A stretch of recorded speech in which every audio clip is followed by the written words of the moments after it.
What's up? It's Astra, and hanging out with me today, we've got Chuck Arnold, the senior entertainment writer from the New York Post. And because we just had Super Bowl 2024, we need to talk about specifically the halftime show. Absolutely. Let's So, do it. can we just get into this? Usher absolutely killed it, in my opinion.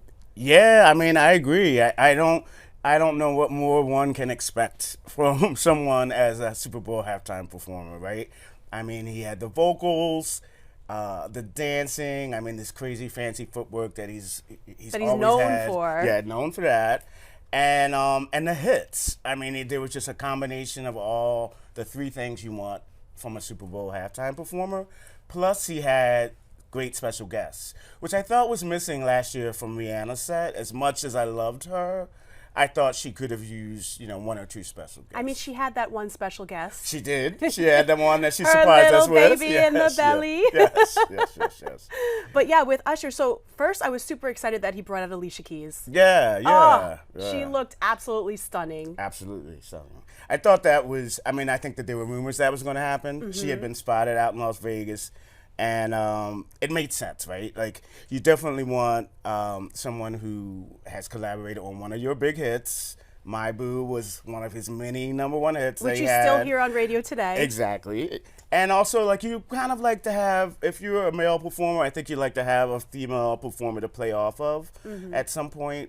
There's already a lot of testosterone with the football, so you want to have a little bit of that. You know what's so funny? I almost felt like she was channeling Rihanna a little bit, wearing the all red. Yeah, she looked great. She looked beautiful. She did. And it was a song that I think a lot of people have a lot of nostalgia attached to.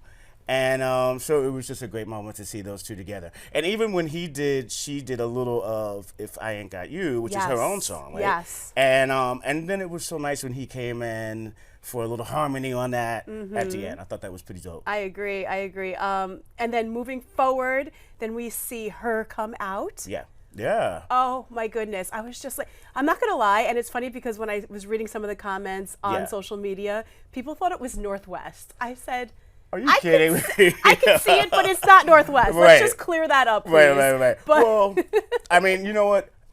She's on his new album, his brand new album called Coming Home, just came out on Friday. Great album. And so I think people probably wouldn't realize that there was a connection between the two of them. Right. They don't have like a hit together, but they have a great new song together on his album. It's called Risk It All. So I think that's why they must have a relationship and a friendship, not that other kind of relationship.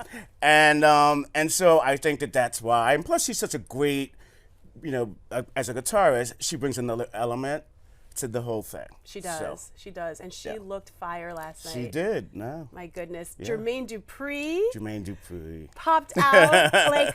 Wasn't expecting that at all. Yeah, I think to me that was almost like a family reunion moment because Jermaine Dupri was one of Usher's very early producers. So he's like family. So that was just nice to have him be a little part of it. He produced like Nice and Slow and like you got some of like the early hits that we all love. And he's from Atlanta, which is where like Usher came out of that whole music scene. And I'm glad he dropped Confessions. Yes. Yes. You know, it was so fun. I was almost afraid he wasn't going to do any slow songs because I'm like, it's going to bring down the tempo. It's going to bring down the hype that we need for the halftime show. Yeah, but I can see that. To me, if it had been anyone else, I would have been like, that's too many ballads, too many slow jams. But I think because Usher does his slow jams in such a way where he still dances, he brings such energy and all the sexy to it that it didn't slow it down. And because he did quite a few, like there was more slow songs or slow jams, as I like to call them, more than I've ever seen, I think, in a halftime show. And it was funny because I was also trying to figure out how he's going to combine so many of his hits into just such a short amount of time. Yeah. Which, if you notice, he was even doing snippets of songs, sometimes even one-liners of songs, like 7 o'clock. Yeah, it's tricky. It's really tricky, but he hit a lot of notes. I do think there is a balance you have to strike between, you don't want to feel like one long medley.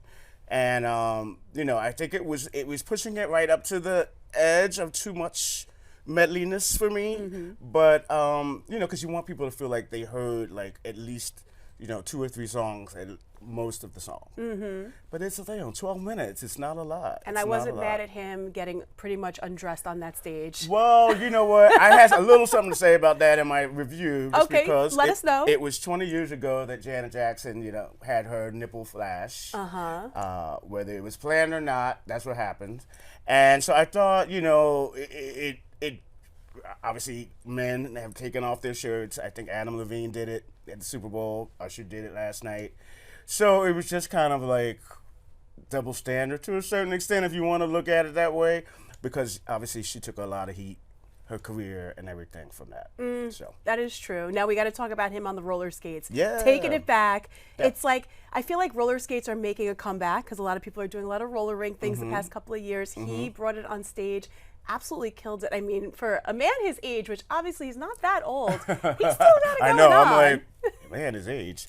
Now I feel bad. No, I'm saying, No, I know what normally you mean. it's the younger, younger generation that wants to get on the roller skates. Sure. They didn't grow up in the 80s and the 90s like Right. the rest of us where, It's an experience. Yeah. Right, Yeah. right. And I thought that was dope. Like, he's been doing that in his Las Vegas residency. So if you were lucky enough to go to that, you probably already know that that's something that he does. But it's certainly never been done on the Super Bowl stage before. So I think a lot of America was like, wow, like this is pretty wild. And he was still doing all the moves. And the only thing I didn't like was the song choice. I am not a fan of OMG, oh my God. That is like my least favorite Usher hit. because it's all played time. over and over again in radio. However, I thought that was a song that he was going to open up with. Yeah. That's kind of what I was hoping for. I mean, I think it's such a huge hit that he felt like he had to do it. But it's if you look at the arc of his career, it's not like one of his like R&B classics. It was like sort of a Euro pop moment that he was going for when that sound was popular. So it doesn't really fit into the rest of his catalog. But hey, it was a hit globally. And I felt like he had to do it because people were expecting it. And one thing I was a little disappointed by, rumors were swirling that Justin Bieber was going to Yeah. be taking the stage with him, which I was hoping for until I saw videos and pictures of him and Haley in the audience, and I'm like, there's no way he's making it down to that stage in time. Yeah, I mean, I was wondering if it was going to happen too. I think everyone knew that, well, if you were following social media, you knew that Justin Bieber was in Vegas and he had performed, I think, at other events over the weekend. So that's always a hint. I don't know if a lot of people understand the link between Justin Bieber and Break it Usher. down. Break it So, down. like early in Justin Bieber's career, Usher basically co-signed on Justin Bieber, and they worked together on "Somebody to Love." And this was when Bieber was like, I don't know, 13, 14, like super young, but like Usher was when he started. So there was kind of that where he was kind of a mentor. So I'm not sure that everyone would get that unless you were a super hardcore Bieber fan or you were in the industry. You might have been like, why is Justin Bieber there? But I think it would have been a great moment because it would have brought in a whole nother generation and a whole nother genre. And I think that that would have certainly helped people who didn't grow up on those Usher songs, those Usher classics. They would have been excited about Justin Bieber being there. So Now, I know you did get to speak to Usher right before the Super Yeah. Bowl performance. He pretty much divulged a lot of stuff, but my question to you is, did you have any inkling that he was about to get married? I mean, I can't say that.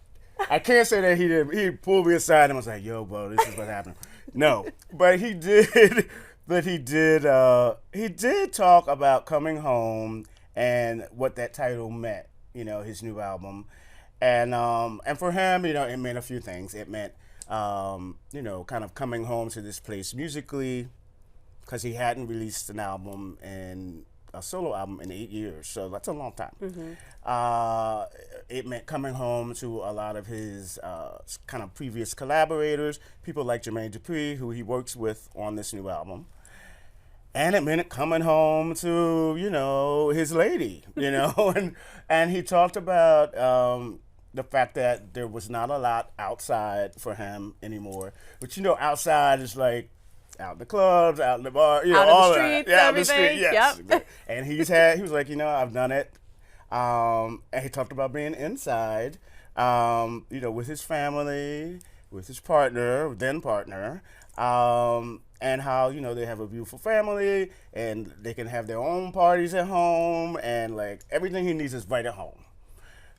So, I mean, in retrospect, in hindsight, it definitely, he was saying, this is locked down.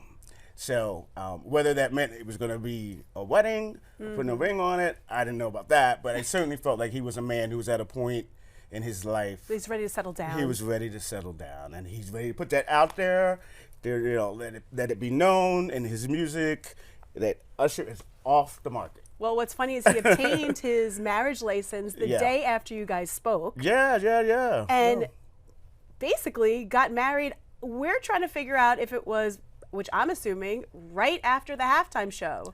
I mean, he did a stellar performance. Yeah. Why not just, you're in Vegas, right? Why not just run to like the White Wedding Chapel or something? I guess that's what he did. And get hitched. I mean, because he showed up to his after party and that's when they congratulated the newlyweds. I mean, it's kind of insane to imagine that all of that was being planned at once. But, I will say there was a certain, it was a very serene quality to him when I interviewed him. He seemed so centered and at peace, which I thought was amazing that he could be so present and calm with all the noise that must have been happening around him. At Super Bowl week, the lead up to it, in addition to the rehearsals, there's so many commitments, promo, publicity, all of that I was just amazed that he seemed at such a peaceful place that I was almost like, it didn't feel like he wanted to stop talking. Like he was just like, in a really chill place that it seemed as if, as he said when he was talking about, coming home, that it's just about coming home to a place of being happy at home and, everything I've got. He knows what matters. And it obviously was a crescendo to the performance. Right. So. And of course, up next for Usher, of course, his tour that he's going to be going on. Yeah. We definitely can't wait to see him when he hits the road. Well, I mean, that's the thing.